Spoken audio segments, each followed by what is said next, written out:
Hello everyone, how are you all? I hope you all are good. Welcome to my YouTube channel. आज हम discuss करेंगे protoplast culture के बारे में। ये एक टिश्यू कल्चर का ही पार्ट होता है।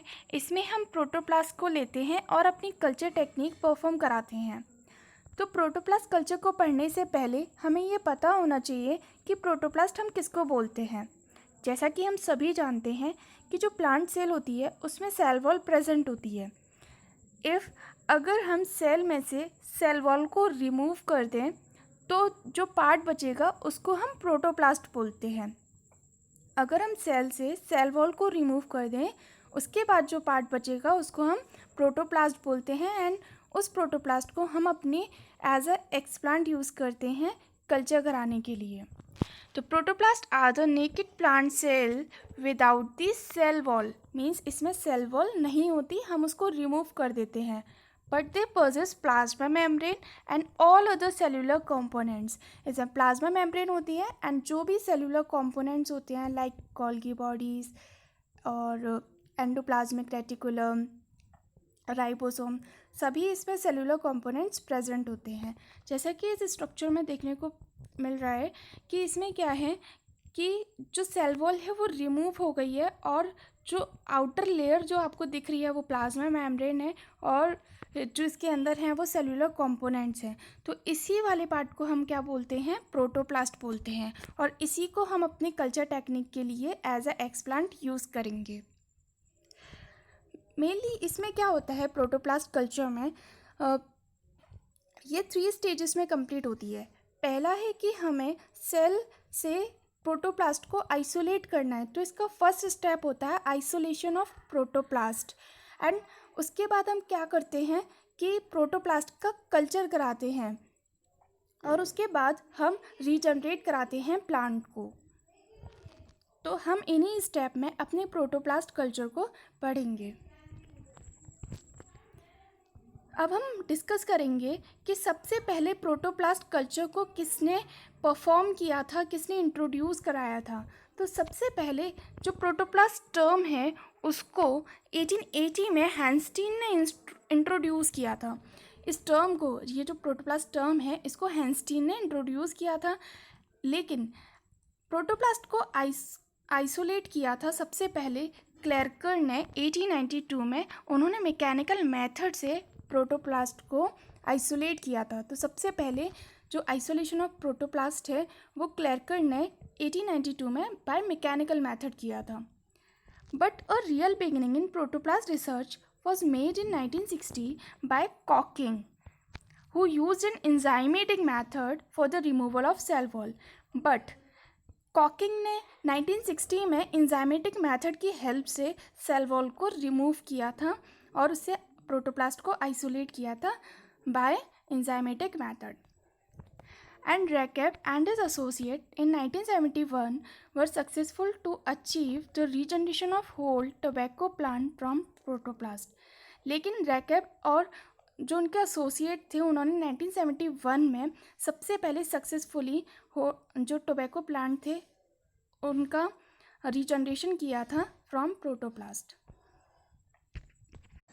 अब हम डिस्कस करेंगे प्रोटोप्लास्ट कल्चर की स्टेजेस के बारे में।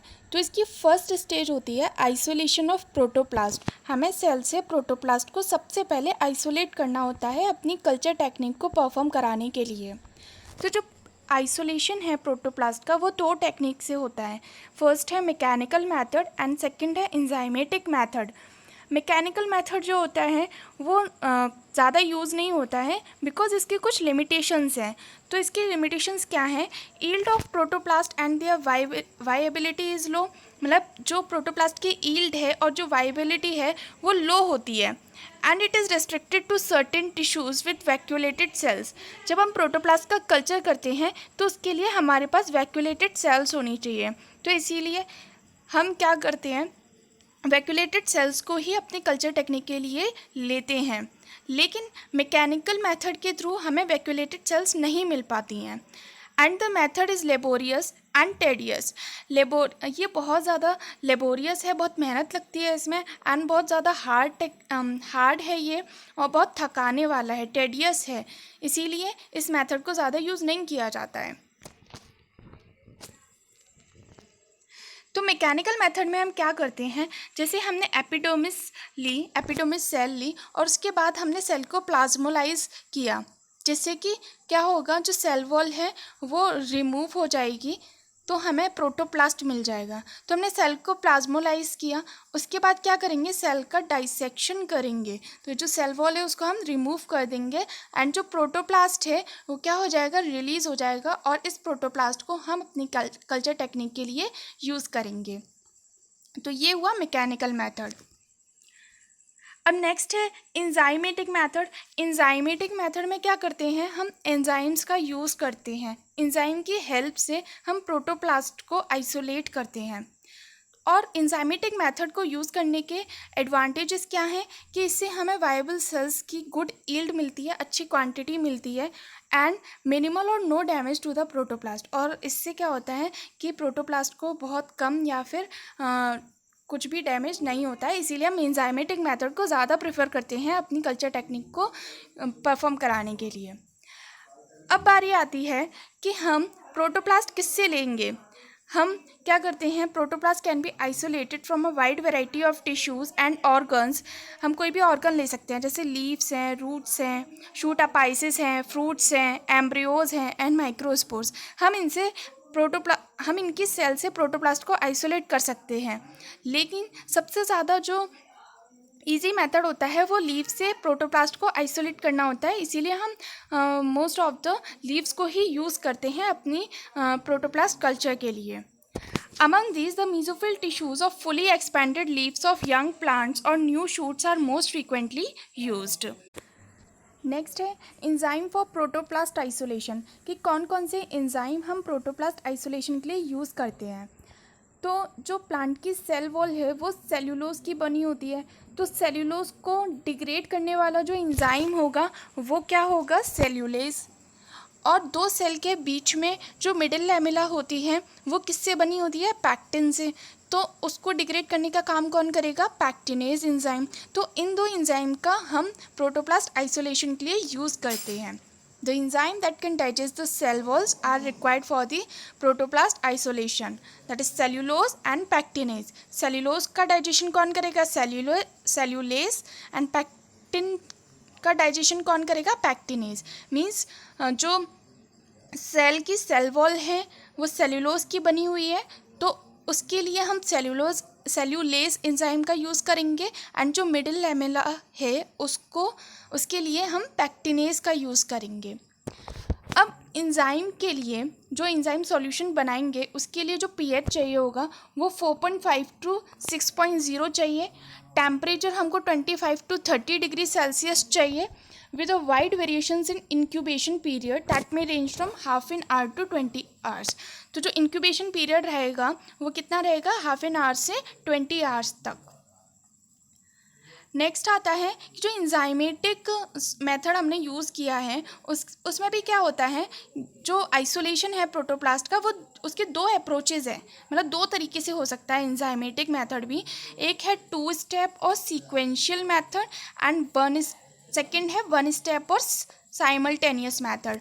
तो 2 स्टेप में क्या होगा, हम इन दोनों एंजाइम का यूज़ एक साथ ना करके सीक्वेंस में करेंगे, एंड 1 स्टेप और साइमल्टेनियस मेथड में क्या होगा, हम दोनों एंजाइम का यूज़ एक साथ करेंगे प्रोटोप्लास्ट को आइसोलेट करने के लिए। तो 1 बाय 1 हम इनके बारे में डिटेल में देखेंगे। जैसे फर्स्ट है 2 स्टेप और सीक्वेंशियल मेथड।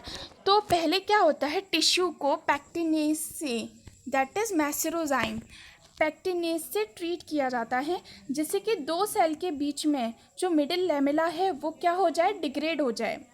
उसके बाद जब वो दोनों सेल अलग हो जाएंगी तो जो सेल वॉल है वो क्या होगी, जब उसको हम सेल्यूलेज एंजाइम से ट्रीट कराएंगे तो जो सेल वॉल है वो इजीली डिग्रेड हो जाएगी। तो हम पहले क्या यूज़ करते हैं, पैक्टिनेज का यूज़ करते हैं, जिससे कि मिडिल लैमेला से जो है वो मिडिल लैमेला डिग्रेड हो जाए। और सेकेंड टाइम पे हम क्या यूज़ करते हैं, सेल्यूलेज एंजाइम का यूज़ करते हैं, जिससे कि सेल वॉल में जो सेल्यूलोज प्रेजेंट है वो डिग्रेड हो जाए और उससे प्रोटोप्लास्ट रिलीज़ हो जाए। नेक्स्ट क्या था कि वन स्टेप और साइमल्टेनियस मेथड, मतलब कि एक ही स्टेप में हमें दोनों एंजाइम्स का यूज़ करना है। साइमल्टेनियस मेथड मतलब एक साथ यूज़ करना है उनको। तो this is the preferred method for protoplast isolation and it involves the simultaneous use of both the enzyme meserozyme, that is pectinase, and cellulase. तो इन दोनों एंजाइम का हम यूज़ एक साथ करेंगे। अब प्रोसेस पढ़ेंगे कि हम लीफ से प्रोटोप्लास्ट का आइसोलेशन कैसे करेंगे, क्योंकि हमने क्या देखा था कि लीव्स जो हैं मोस्ट कॉमनली यूज़ की जाती हैं प्रोटोप्लास्ट कल्चर के लिए। तो हम लीफ से प्रोटोप्लास्ट को आइसोलेट करने के लिए क्या क्या प्रोसेस यूज़ करेंगे, क्या क्या प्रोसीजर है, वो हम बात करेंगे। तो सबसे पहले हम क्या करते हैं, हम एक एक्सप्लांट सिलेक्ट करते हैं। ऐसा एक्सप्लांट सिलेक्ट करते हैं जो हमारे ऑब्जर्वेशन में है। तो हम उससे क्या करेंगे, लीफ को पहले निकालेंगे, एक्सप्लांट से अलग करेंगे, उसके बाद लीफ को स्टेरिलाइज करेंगे। तो ये फर्स्ट मेथड होता है कि सबसे पहले जो हमने एक्सप्लांट लिया है उसको स्टेरिलाइज करें। स्टेरिलाइज मतलब होता है कि लीफ की सरफेस पे जो भी माइक्रोब्स होंगे वो किल हो जाएंगे, जिससे कि हमारे कल्चर में कोई भी माइक्रोब्स नहीं आएंगे और हमारा कल्चर ख़राब नहीं होगा। उसके बाद क्या करेंगे, removal of epidermal cell layer. Leaf से जो एपिडर्मिस लेयर है उसको हम रिमूव कर देंगे, जिससे कि जो मेसोफिल टिश्यूज़ हैं वो हम इजीली आइसोलेट कर पाएँ। उसके बाद हम क्या करेंगे कि उस लीफ को हम एंजाइम से ट्रीट कराएंगे, जिससे कि क्या होगा, जब हम उसे एंजाइम से ट्रीट कराएंगे तो उसकी जो सेल वॉल है वो रिमूव हो जाएगी और उसमें से जो प्रोटोप्लास्ट है वो अलग हो जाएगा। लीफ की जो मेसोफिल टिश्यूज़ हैं, जो सेल्स हैं, उनसे हम सेल वॉल को डिग्रेड कर देंगे और प्रोटोप्लास्ट आइसोलेट कर लेंगे। तो इस तरीके से हमें क्या मिल जाएगा, आइसोलेटेड प्रोटोप्लास्ट मिल जाएगा और फिर हम उसी को अपने कल्चर के लिए यूज़ करेंगे। अब हम आइसोलेशन ऑफ प्रोटोप्लास्ट को डायग्राम की हेल्प से समझेंगे। तो सबसे पहले हम क्या करते हैं कि हम एक्सप्लांट सिलेक्ट करते हैं, ऐसा एक्सप्लांट सेलेक्ट करते हैं जो हमारे ऑब्जर्वेशन में हो। फिर उस एक्सप्लांट से हमने जैसे हमने लीफ लिया तो हम लीफ को क्या करेंगे, उसे अलग करेंगे और लीफ को अलग करने के बाद हम उसे सरफेस स्टेरिलाइज करेंगे। सरफेस स्टेरिलाइज क्यों करते हैं, जिससे कि जो लीफ की सरफेस पे जो भी माइक्रोब्स प्रेजेंट होंगे वो रिमूव हो जाएंगे, वो हट जाएंगे, किल हो जाएंगे, जिससे कि हमारे कल्चर में कोई भी माइक्रोब्स नहीं आ पाएगा और हमारा कल्चर नहीं ख़राब हो पाएगा। तो हम क्या करते हैं, स्टेरिलाइज करने के लिए सबसे पहले हमने लीफ को वॉश किया वाटर से, फिर उसके बाद हम इथेनॉल से वॉश करेंगे, दैन उसको सोडियम हाइपोक्लोराइड के सॉल्यूशन में रखेंगे, जिससे क्या होगा, सोडियम हाइपोक्लोराइड के सॉल्यूशन में रखने से जो माइक्रोब्स होंगे वो किल हो जाएंगे। दैन उसको क्या करेंगे, हम डबल डिस्टिल वाटर से वॉश करेंगे। डबल डिस्टिल वाटर का यूज़ हम क्यों करते हैं, जिससे कि जो एक्स्ट्रा सोडियम हाइपोक्लोराइड है वो निकल जाए। अब क्या करेंगे, हम लीफ को प्लाज्मोलाइज करेंगे, जिससे कि क्या होगी, सेल श्रिंक हो जाएगी और जो एपिडर्मिस है उसको हम क्या करेंगे, बाय द मैकेनिकल मेथड हम रिमूव कर देंगे। तो हम जब उसकी लोअर एपिडर्मिस को रिमूव कर देंगे तो उसको फिर हम एंजाइम से ट्रीट करवाएंगे। एंजाइम कौन से यूज़ करते हैं हम, सेल्यूलेज एंड पैक्टिनेज। सेल्यूलेज क्या करता है, सेल वॉल को रिमूव करता है, डिग्रेड करता है, एंड पैक्टिनेज क्या करता है, मिडिल लैमेला को डिग्रेड करता है, जो दो सेलों को जोड़ने का काम करती है, तो उसको वो पहले रिमूव करेगा। तो हम इन दोनों एंजाइम्स का यूज़ करते हैं, जिससे कि जो प्रोटोप्लास्ट है वो रिलीज़ हो जाए। जब प्रोटोप्लास्ट रिलीज़ हो जाएगा तो क्या होगा, उस टेस्ट ट्यूब में कुछ सेल डेब्रिस भी होंगे, कुछ सेल मतलब कुछ ब्रोकन सेल्स भी होंगी, कुछ प्रोटोप्लास्ट भी होगा। तो हम क्या करेंगे, फिर उसको पिपेट की हेल्प से आइसोलेट कर लेंगे। पिपेट की हेल्प से प्रोटोप्लास्ट को आइसोलेट कर लेंगे और जो क्लम्प्ड और ब्रोकन सेल्स हैं वो जो होंगी वो नीचे रह जाएंगी। अब जो हमें प्रोटोप्लास्ट मिला है उसको हम क्या करेंगे, प्यूरिफाई करेंगे, प्रोटोप्लास्ट का प्यूरिफिकेशन करेंगे या फिर हम कह सकते हैं उसकी क्लीनिंग करेंगे। तो प्रोटोप्लास्ट की क्लीनिंग के लिए हम क्या करते हैं, सेंट्रीफ्यूगेशन प्रोसेस कराते हैं। इसमें क्या करेंगे, जो हमने पिपेट से प्रोटोप्लास्ट को आइसोलेट किया था उसको हम अपनी टेस्ट ट्यूब में ट्रांसफ़र करेंगे और जो सेंट्रीफ्यूज ट्यूब रहेगी उसमें डालेंगे और उसको सेंट्रीफ्यूज करवाएंगे 2 to 5 मिनट के लिए।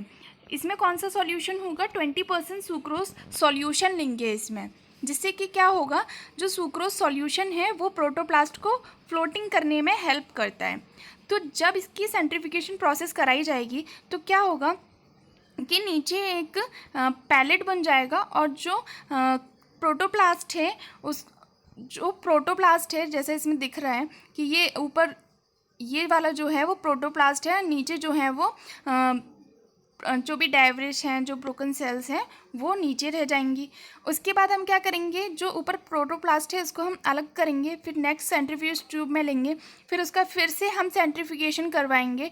तो क्या होगा कि नीचे एक पैलेट बन जाएगा ट्यूब में, जैसे ये दिख रहा है, इसको हम बोलते हैं पैलेट।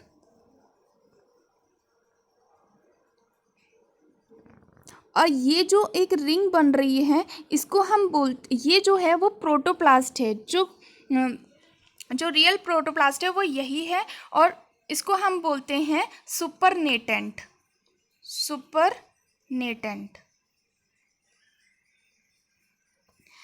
तो इसी सुपरनेटेंट को हम अपनी कल्चर टेक्निक के लिए यूज़ करवाएंगे। तो सबसे पहले क्या किया, हमने लीफ को निकाला, सरफेस स्टरलाइज किया, उसके बाद हमने एपिडर्मिस को रिमूव किया, फिर उसको एंजाइम से ट्रीट कराया। देन उससे क्या हुआ, प्रोटोप्लास्ट रिलीज़ हो गया, उसको हमने पिपेट की हेल्प से निकाला और सेंट्रीफ्यूज ट्यूब में लिया और सेंट्रीफिकेशन प्रोसेस करवाई 2 से 5 मिनट तक, जिससे कि जो प्रोटोप्लास्ट है वो वॉश हो जाए, उसकी क्लीनिंग हो जाए। उसके बाद क्या होगा, हमें जो सुपरनेटेंट है प्रोटोप्लास्ट का वो मिल जाएगा और जो पैलेट है वो नीचे रह जाएगा। फिर हम इस प्रोटोप्लास्ट को लेकर हम अपनी कल्चर टेक्निक परफॉर्म करवाते हैं, तो जो कि हमारा प्रोटोप्लास्ट कल्चर का नेक्स्ट स्टेप है। तो प्यूरिफिकेशन ऑफ प्रोटोप्लास्ट हमने देखा, ठीक है। The enzyme digested plant cells besides protoplast contain undigested cells, broken protoplast and undigested tissues, cell clumps and undigested tissues can be removed by filtration। तो क्या होता है कि जो हमारे पास सॉल्यूशन मिलेगा, जो हमने एंजाइम से ट्रीट किया था, तो उसमें क्या होगा, अनडाइजेस्टेड सेल्स होंगी, ब्रोकन प्रोटोप्लास्ट होगा, अनडाइजेस्टेड टिश्यूज़ होंगी। तो इन सेल क्लम्प्स और अनडाइजेस्टेड टिश्यूज़ को हम फिल्ट्रेशन की हेल्प से रिमूव कर सकते हैं और फिल्ट्रेशन के बाद उसको क्या करना है, सेंट्रीफ्यूगेशन करवाएंगे और वॉशिंग कराएंगे प्रोटोप्लास्ट की। तो इस तरीके से हम प्रोटोप्लास्ट का प्यूरिफिकेशन करते हैं। नेक्स्ट आता है कि वायबिलिटी ऑफ प्रोटोप्लास्ट वायबल है या नहीं, ये भी इंश्योर करना ज़रूरी होता है। तो इसके लिए भी काफ़ी सारे मेथड्स हैं जिनकी हेल्प से हम पता करते हैं कि प्रोटोप्लास्ट वायबल है या नहीं है। अब हम बात करेंगे अपने प्रोटोप्लास्ट कल्चर के सेकेंड स्टेज के बारे में, that is culture of protoplast. हम प्रोटोप्लास्ट का कल्चर कराएंगे। तो प्रोटोप्लास्ट को कल्चर कराने के लिए जो पहला स्टेप होता है वो क्या होता है कि उसमें जो सेल वॉल है उसका डेवलपमेंट हो प्रोटोप्लास्ट की मेम्ब्रेन के चारों तरफ। तो फर्स्ट स्टेप जो होता है प्रोटोप्लास्ट कल्चर का वो होता है सेल वॉल का फॉर्मेशन होना, सेल वॉल का डेवलपमेंट होना। And this is followed by the cell division that give rise to a small colony. तो जब सेल वॉल बन जाएगी तो क्या होगा, उसके बाद सेल डिवाइड करेंगी, सेल डिवीजन होगा। तो इससे क्या होगा, जब सेल डिवीजन होगा तो स्मॉल कॉलोनीज बन जाएंगी, एक कैलस का फॉर्मेशन हो जाएगा। And with suitable manipulation of nutritional and physiological conditions, the cell colonies may be grown continuously as cultures or regenerated to whole plants। तो क्या होगा, जब उसको न्यूट्रिशनल रिक्वायरमेंट प्रॉपर मिलेंगी तो क्या होगा, जो सेल कॉलोनीज़ हैं वो कंटिन्यूसली ग्रो करेंगी और एज अ कल्चर ग्रो करेंगी और उससे क्या होगा, होल प्लांट रीजनरेट करेंगी।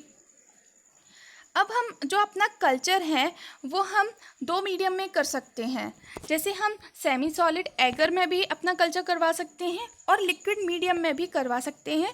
दोनों के अपने अपने एडवांटेजेस हैं। तो अगर हम अपना कल्चर एगर में करवा रहे हैं, एगर क्या है, एगर क्या करता है, जो मीडिया है उसको सॉलिडिफाई करता है, तो एक सॉलिड फॉर्म में होता है एगर।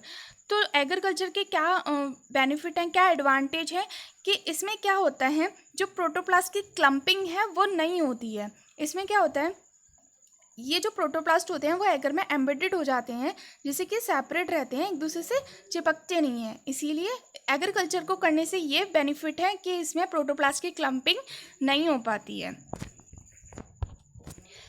नेक्स्ट है कि लिक्विड कल्चर। लिक्विड कल्चर में हम क्यों करते हैं, तो जब हम अपने प्रोटोप्लास्ट कल्चर को लिक्विड मीडिया में करेंगे तो इसके कुछ एडवांटेजेस हैं, जैसे कि it is easy to dilute and transfer, and density of the cells can be manipulated as desired. तो मेन जो होता है सेल की डेंसिटी पर डिपेंड करता है, हम उसको मैनिपुलेट कर सकते हैं अपनी इच्छा के अनुसार। And for some plant species the cells can not divide in agar medium. कुछ प्लांट स्पीशीज़ ऐसी होती हैं जो कि एगर मीडियम में डिवाइड नहीं कर सकती, इसीलिए हम लिक्विड मीडियम में ही उनको कल्चर करवा सकते हैं। नेक्स्ट है osmotic pressure of liquid medium can be altered as desired. इसका एक एडवांटेज ये भी है कि हम लिक्विड कल्चर में, लिक्विड मीडियम में हम अपना ऑस्मोटिक प्रेशर मेंटेन रख सकते हैं जो भी हमें चाहिए। अब क्या क्या हम अपनी कल्चर मीडिया में यूज़ करते हैं वो हम डिस्कस करेंगे। तो क्या क्या न्यूट्रिशनल रिक्वायरमेंट होनी चाहिए अपने प्रोटोप्लास्ट कल्चर को कराने के लिए।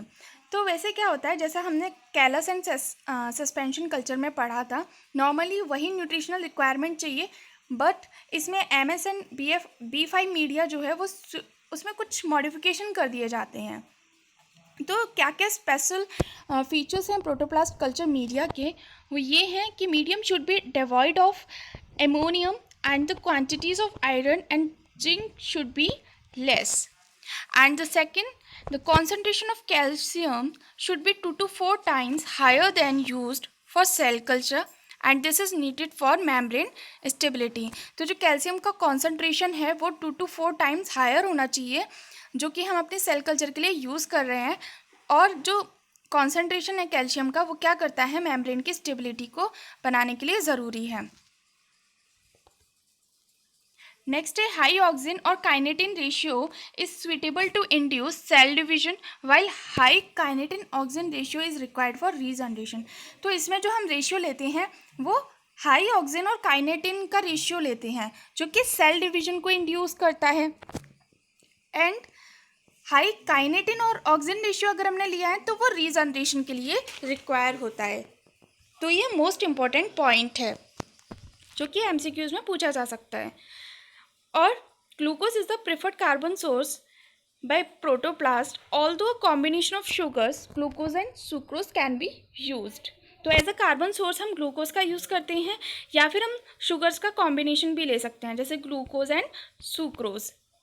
And the vitamin use for protoplast culture are the same as used in standard tissue culture media. और हम विटामिन वही यूज़ करेंगे जो हम अपना नॉर्मली टिश्यू कल्चर मीडिया के लिए यूज़ करते हैं। तो ये कुछ स्पेशल फीचर्स हैं प्रोटोप्लास्ट कल्चर मीडिया के। अब हमारा लास्ट स्टेप आता है रीजनरेशन ऑफ प्रोटोप्लास्ट। तो जब हम प्रोटोप्लास्ट की प्लेटिंग करेंगे, जो प्लेटिंग करेंगे उसमें हम प्रोटोप्लास्ट मिनिमम क्वांटिटी में ही रखेंगे, ठीक है। उसके बाद क्या होगा, रीजनरेशन होगा। रीजनरेशन कैसे होगा कि प्रोटोप्लास्ट का फर्स्ट जो कल्चर है, very first step of culture क्या था कि सेल वॉल का डेवलपमेंट होना। तो पहले क्या होगा, सेल वॉल का डेवलपमेंट होगा, फिर उसके बाद क्या होगा कि सेल डिवाइड करेंगी, और सेल डिवाइड करने के बाद क्या बनेंगी, स्मॉल कॉलोनीज बनाएंगी, मीन्स कैलस बनाएंगी। The first success of regeneration of plants from protoplast culture of Nicotiana and tabacum was achieve by Takebe et al in 1971। अब हम डायग्राम की हेल्प से पूरे प्रोटोप्लास्ट कल्चर को समझेंगे। तो सबसे पहले हमने क्या किया, एक यंग प्लांट को सेलेक्ट किया, उससे हमने लीफ को आइसोलेट किया और लीफ को स्टरलाइज किया। ठीक है। उसके बाद हम क्या करेंगे, लीफ से जो एपिडर्मिस है उसको रिमूव कर देंगे, जिससे कि जो मेसोफिल टिश्यूज़ हैं वो डायरेक्ट एंजाइम के कांटेक्ट में आ जाएंगी। ओके। उसके बाद क्या करेंगे, जो सेल्स हैं उनको हम मैकेनिकल मेथड से भी आइसोलेट कर सकते हैं प्रोटोप्लास्ट को, और एंजाइमेटिक मेथड से भी यूज़ कर सकते हैं। जब हम मैकेनिकल मेथड का यूज़ करेंगे तो क्या होगा, हमने पहले क्या किया था, प्लाज्मोलाइज किया था सेल को, उसके बाद सेल वॉल को डाइसेक्ट किया था जिससे कि प्रोटोप्लास्ट रिलीज़ हो गया था। अगर हम एंजाइमेटिक मेथड का यूज़ करते हैं तो हम उसमें एंजाइम्स डालते हैं प्रोटोप्लास्ट को रिलीज़ करने के लिए। तो क्या हुआ, जैसे प्लाज्मोलाइज सेल हैं उसको हमने एंजाइम मिक्सचर में डाला। एंजाइम मिक्सचर में क्या क्या था, पेक्टिनेज था, सेल्यूलोज था, और हमने ऑस्मोटिकम का भी यूज़ किया है। ऑस्मोटिकम क्या होता है कि जो सेल है वो बस्ट नहीं होती, उसको प्रिवेंट करता है। तो और CaCl2 का सॉल्यूशन, CaCl2 लेंगे, कैल्शियम क्लोराइड लेंगे, और एंजाइम का जो सॉल्यूशन है उसका pH हम कितना रखेंगे, 5.5 रखेंगे। जब हमने इसको ट्रीट कराया तो क्या हुआ, जो सेल्यूलोज था और जो मिडिल जो सेल वॉल थी और जो मिडिल लैमेला थी वो क्या हो जाएगी, रिलीज़ हो जाएगी, सेल वॉल डिग्रेड हो जाएगी। तो ये क्या हो रहा है, cell wall digestion and release of protoplast. जब सेल वॉल डिग्रेड हो जाएगी तो प्रोटोप्लास्ट आइसोलेट हो जाएगा। फिर हम उसको क्या कराते हैं, उसका हम सेंट्रीफ्यूगेशन करवाते हैं सेंट्रीफ्यूज ट्यूब में, जैसे कि जो प्योर प्रोटोप्लास्ट है वो हमें मिल जाए। तो जब हम उसका सेंट्रीफ्यूगेशन करवाते हैं तो क्या होता है, नीचे हमें पैलेट मिलता है ट्यूब में, और एक रिंग बनती है प्रोटोप्लास्ट की जो सुपरनेटेंट होता है। उस सुपरनेटेंट को हम अपने कल्चर के लिए यूज़ करते हैं, और जो डेब्रिस है उसको हम हटा देते हैं। तो ये हुआ वॉशिंग ऑफ प्रोटोप्लास्ट। तो क्या हुआ, प्रोटोप्लास्ट आइसोलेट हो गया। अब इसकी हम क्या करेंगे, प्लेटिंग करेंगे। प्लेटिंग करने पे क्या करेंगे, हम अपना कल्चर मेथड यूज़ करेंगे।